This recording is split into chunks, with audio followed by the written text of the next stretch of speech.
Où en est l'enseignement depuis la grève des lycéens et les promesses gouvernementales?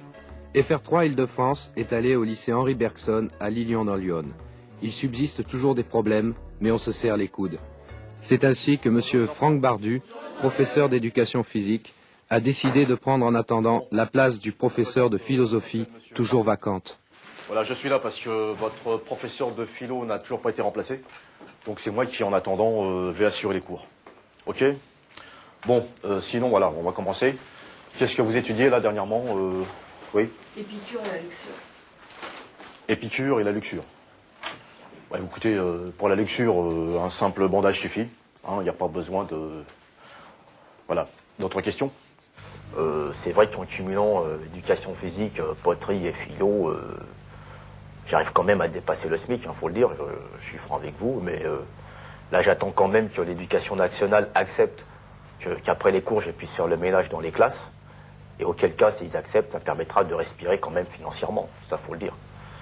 Mais c'est difficile, hein. Il subsiste des problèmes qui sont problématiques, qui demeurent et qui restent inadmissibles. Voilà, on peut pas, tant que les pouvoirs publics n'auront pas accepté ce que les dirigeants du SGEN, de la FUV, du SPLIT et du SGEC réunis ont proposé, on reste dans l'impasse. C'est quoi ces propositions? Alors, bon, les propositions elles sont claires. Primo, revalorisation des pouvoirs d'achat. Deuxio, augmentation des salaires. Et tierço, trimo, plus d'argent à la fin du mois. Qu'est-ce que vous enseignez, vous Cherchez pas à embrouiller il y a un problème, il faut le résoudre. Le français, c'est ça. Pourtant, pour certains, comme mademoiselle Eliane Labutte, professeure de musique, les jours nouveaux ne sont pas à la morosité.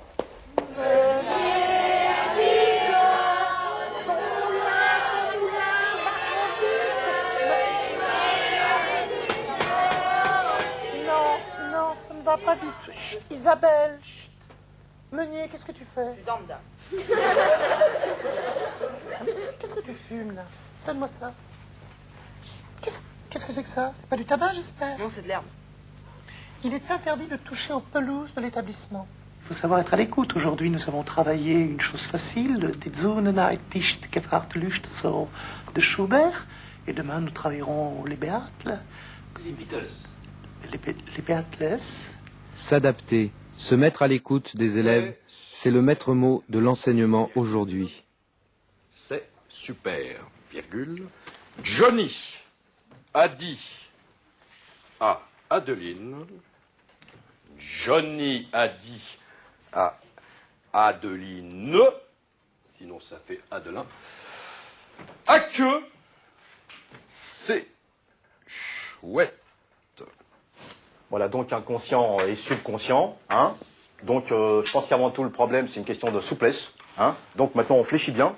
Inconscient et subconscient, et 2 conscients et subconscients. Maintenant on réfléchit bien sûr, et 3 conscients et subconscients, hein.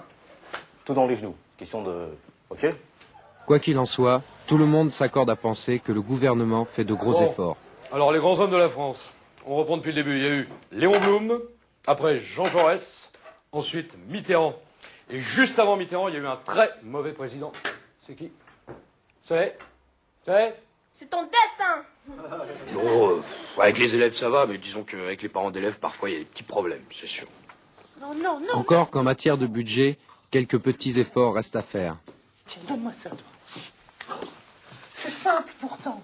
Si je vous fais ça, il est où le ré, là? Le ré, il est où? Bien, Christophe, bien. Vaste problème que l'enseignement, où les polémiques demeureront toujours. Mais au fait, les élèves, les premiers intéressés, comment vivent-ils tout cela au quotidien? Je suis pas d'accord, les professeurs ils gagnent du fric et nous on a que dalle. Et même il y a des fois... Il y a des problèmes, il faut faire quelque chose. Il y a des problèmes.